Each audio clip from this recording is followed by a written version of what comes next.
तो क्या हाल चाल है मेरे भाइयों एवं बहनों। तो मेरे इस प्यारे YouTube चैनल स्टडी विद नित्यम पे स्वागत है। तो आप लगातार देख रहे हैं कि स्टडी विद नित्यम चैनल से जीके जीएस का सीरीज मिल रहा है जो सभी परीक्षाओं के लिए इम्पोर्टेंट है। और इस सीरीज में जितने भी क्वेश्चन कराए गए हैं वो कहीं ना कहीं बिहार पुलिस, बिहार दरोगा, बीपीएससी जैसे एग्जामों के लिए में पूछा गया है। तो चलिए देर न करते हुए सबसे पहला सवाल से शुरुआत करते हैं। सबसे पहला सवाल कहता है कि 7 टापुओं का शहर किसे कहा जाता है। Option A Mumbai, option B Kolkata, option C Kochi, option D Punjab.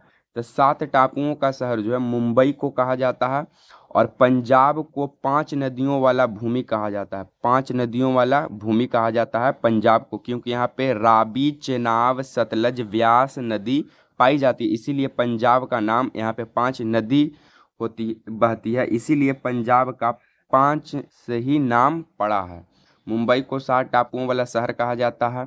चलिए सेकंड नंबर क्वेश्चन की ओर आगे बढ़ते हैं। सेकंड नंबर क्वेश्चन कहता है कि भारत में पहला कृषि विज्ञान केंद्र कहाँ स्थापित हुआ था। Option A Chandigarh, option B Puducherry, option C Lakshadweep, option D नई दिल्ली। तो भारत में पहला कृषि विज्ञान केंद्र जो है वो पुदुचेरी में स्थापित हुआ था। लक्षद्वीप में भारत का सबसे छोटा नेशनल पार्क साउथ बटन है। कौन सा है? South button. और सबसे बड़ा नेशनल पार्क हेलिस नेशनल पार्क कहाँ है? लद्दाख में। हेमिस राष्ट्रीय पार्क कहाँ है? लद्दाख में। चलिए थर्ड नंबर क्वेश्चन की ओर आगे बढ़ते हैं। थर्ड नंबर क्वेश्चन कहता है कि सर्वाधिक अम्लीय वर्षा किस देश में होती है। Option A Brazil, option B Bharat, option C Norway, option D Pakistan. तो सर्वाधिक अम्लीय वर्षा नॉर्वे में होती है और नॉर्वे को डूबता हुआ सूरज का देश कहा जाता है। डूबता हुआ सूरज का देश कहा जाता है किसे? नॉर्वे को। ब्राजील में सबसे ज़्यादा अच्छी कॉफ़ी का उत्पादन किया जाता है। ब्राजील में अधिक कॉफ़ी का उत्पादन किया जाता है। चलिए फोर्थ नंबर क्वेश्चन की ओर आगे बढ़ते हैं। फोर्थ नंबर क्वेश्चन कहता है कि यूरिया का रासायनिक नाम क्या है। Option A aniline, option B carbamide, option C chloroethane, option D इनमें से कोई नहीं। तो यूरिया का रासायनिक नाम है कार्बामाइड। और एनिलीन का उपयोग जो है पेट्रोलियम को प्यूरिफाइंग में किया जाता है, एनिलीन का प्रयोग। चलिए फिफ्थ नंबर क्वेश्चन की ओर आगे बढ़ते हैं। फिफ्थ नंबर क्वेश्चन का आता है कि यूरेनियम भंडार के लिए प्रसिद्ध स्थान जो भीमा बेसिन है वो किस राज्य में स्थित है। ऑप्शन है Andhra Pradesh, option B Karnataka, option C Tamil Nadu, option D Jharkhand. तो यूरेनियम का जो भंडार के लिए प्रसिद्ध स्थान है भीमा बेसिन, ये कर्नाटक राज्य में पाया जाता है। और कर्नाटक में कॉफ़ी का भी अधिक उत्पादन होता है। कॉफ़ी का भी अधिक उत्पादन होता है। आंध्र प्रदेश जो है यूरेनियम में भारत में नंबर 1 है। यूरेनियम में तो पूछेगा भारत में सबसे अधिक यूरेनियम कहाँ मिलता है? आंध्र प्रदेश में। दूसरा नंबर पे है झारखंड। सेकंड नंबर पर कौन है? झारखंड। और झारखंड का कौन सा स्थान यूरेनियम के लिए प्रसिद्ध माना गया है? तो जादूगोड़ा। कौन सा? जादूगोड़ा। चलिए 6 नंबर क्वेश्चन की ओर आगे बढ़ते हैं। 6 नंबर क्वेश्चन कहता है कि भारतीय जागृति का जनक कौन है। Option A Dayanand Saraswati, option B Dadabhai Naoroji, option C Swami Vivekananda, option D Raja Ram Mohan Roy. तो भारतीय जागृति के जो जनक है वो है राजा राम मोहन रॉय। इनका एक अखबार है मिरातुल अखबार। इनका एक अखबार का क्या नाम है? मिरातुल अखबार। इसे क्वेश्चन जो है पूछ सकता है। स्वामी विवेकानंद जो है ये इन्हें तूफानी हिंदू कहा जाता है। इन्हें तूफानी हिंदू कहा जाता है। दादा भाई नौरोजी को grand old man of India कहा जाता है, यानी सबसे वृद्ध व्यक्ति कहा जाता है।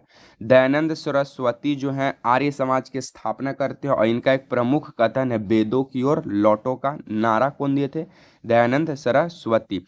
राजा राम मोहन रॉय ने ही 1829 में विलियम बेंटिक ये राय दिए थे। राजा राम मोहन रॉय विलियम बेंटिक को कि सती प्रथा पर क्या किया जाए? रोक लगाए। तो 1829 में सती प्रथा पर रोक लगाने में विलियम बेंटिक का सहयोग कौन करते हैं? राजा राम मोहन रॉय।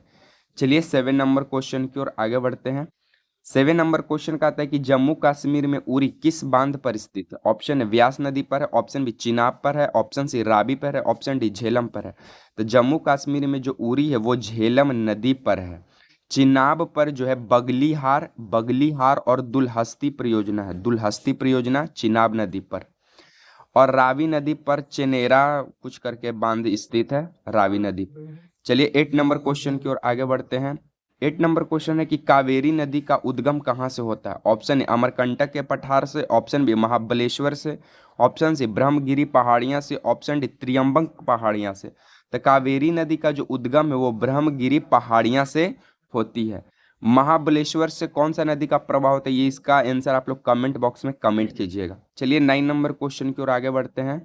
9 नंबर क्वेश्चन का आता है कि हेलु धूमकेतु कितने वर्ष बाद दिखाई देता है? हेलु धूमकेतु तारा, ऑप्शन है 46 वर्ष, ऑप्शन बी 31 वर्ष, ऑप्शन सी 86 वर्ष, ऑप्शन डी 76 वर्ष। तो जो हेलु धूमकेतु तारा ये 76 वर्ष बाद दिखाई देता है। चलिए इस सीरीज के लास्ट क्वेश्चन 10 नंबर की ओर हम लोग आगे बढ़ते हैं। 10 नंबर क्वेश्चन का था कि निम्नलिखित में किस नदी का उद्गम स्थान महाबलेश्वर में से है?